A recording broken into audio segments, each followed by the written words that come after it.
It's time to stop. This doesn't produce unlimited film image. It does not shoot like a digital film camera. It does not produce a filmic look. This is a 2-decade-old digicam. Embrace it.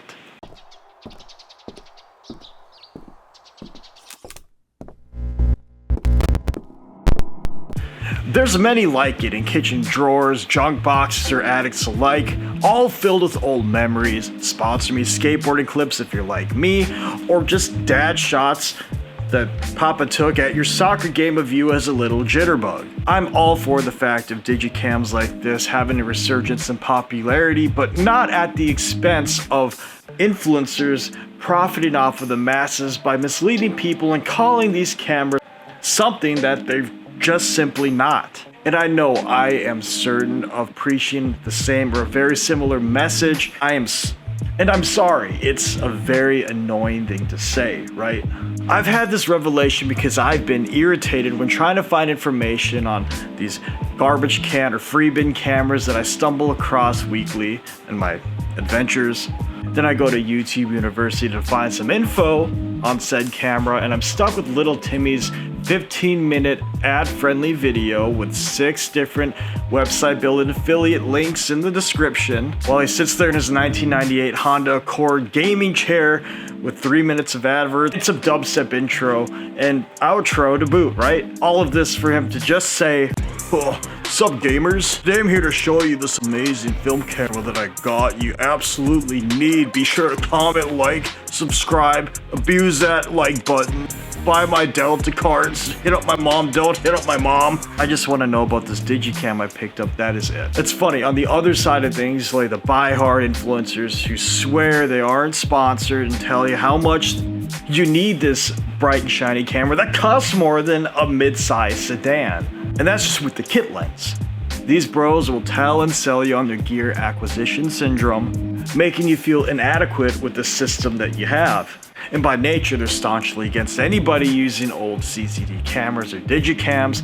Believe you me, I've scrubbed a message board. You can find them yourself. But what these two groups of polarizer photographers have in common is that they're absolutely driving up the price of average or mediocre cameras. Whether it's a brand new body with plateaued specs or an old digicam like this G7 here, which we're going to talk about.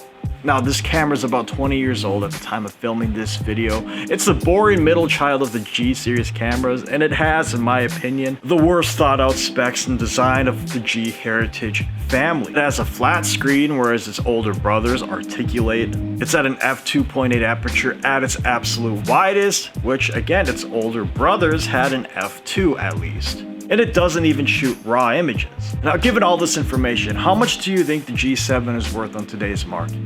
$20, maybe $30? Try $150. Now, it's not a horrible camera, it's not great either. Just like my last video, it's average, and that's just fine. It doesn't mean you can't get great shots with the Canon G7, no. There are redeeming factors to the Canon G7. It's a 10 megapixel camera with Canon colors, which is a hot commodity right now, right? Like, it's reasonably quick for its age, and switching your settings is a breeze with its buttons and dials laid out, admittedly pretty smartly, regardless of what I just said. And it has, a CCD sensor, which is better than current CMOS sensors, right?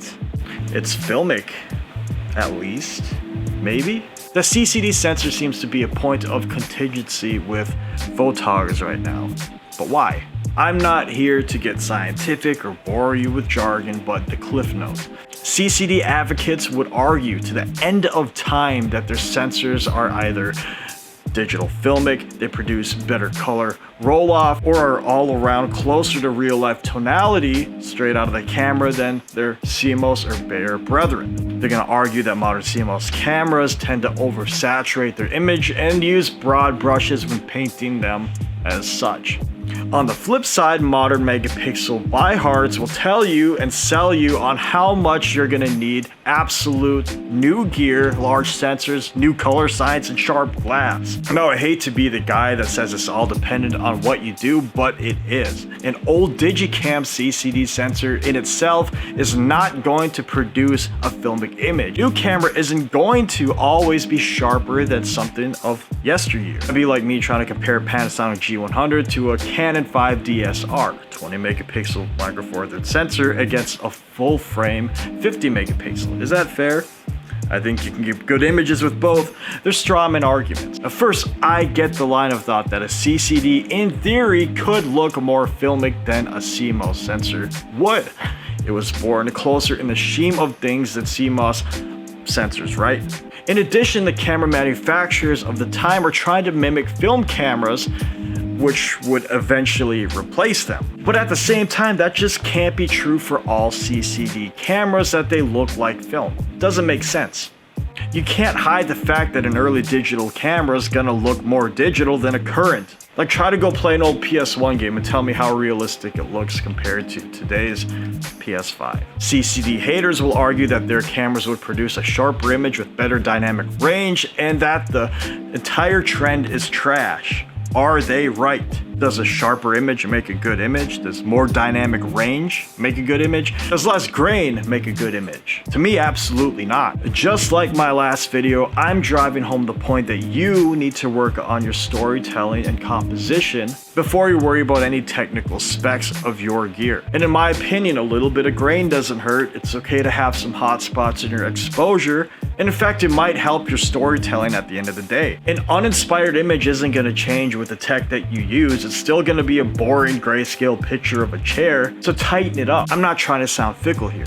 I love every camera that I come across for the most part. The point I'm trying to make is that you just need to embrace your gear regardless of the camera. I'm a huge fan of CCD sensors and the digicam movement, but not because of any faux film look that I'm trying to go for. I like the primitive color science and sometimes overly digital look that they can produce. Sure, I could use a smartphone and post-process, but I like to have my machine separate.